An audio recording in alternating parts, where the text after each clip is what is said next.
Hello everyone, welcome back to my channel. তো চলো আজকে সন্ধ্যায় আমি কী রান্না করে খাওয়াই তোমাদের সাথে সব কিছু শেয়ার করব। তো চলো ভিডিওটা কন্টিনিউ দেখতে থাকো। প্রথমেই তো আমার বরের জন্য সন্ধ্যাবেলায় ছোলা মিক্সচার বানিয়ে দিলাম। জানো তো, যে কোনো জিনিস সবাই মিলে খাওয়ার মজাটাই আলাদা। যেমন দেখো না, এই ছোলা মিক্সচার করার পর পিসিরা এসেছিলো, পিসিদের জন্য আমি চিকেন স্যাটে বানাচ্ছিলাম। এখানে ব্যাটারটা রেডি করে নিয়েছি।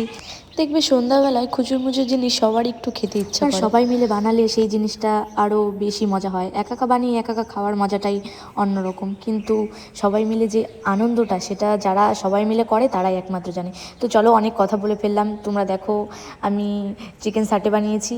চিকেন স্যাটের ব্যাটারে ডুবিয়ে ভালো করে তেলে ডিপ ফ্রাই করে নিয়েছি। এখানে আমি ভাজছি, আর এখানে আমার শাশুড়ি এখানে দাঁড়িয়ে দাঁড়িয়ে দেখছে, ভিডিও করছি। তো তোমাদের আমার ভিডিওগুলো কেমন লাগছে তোমরা অবশ্যই কমেন্ট করে জানাবে।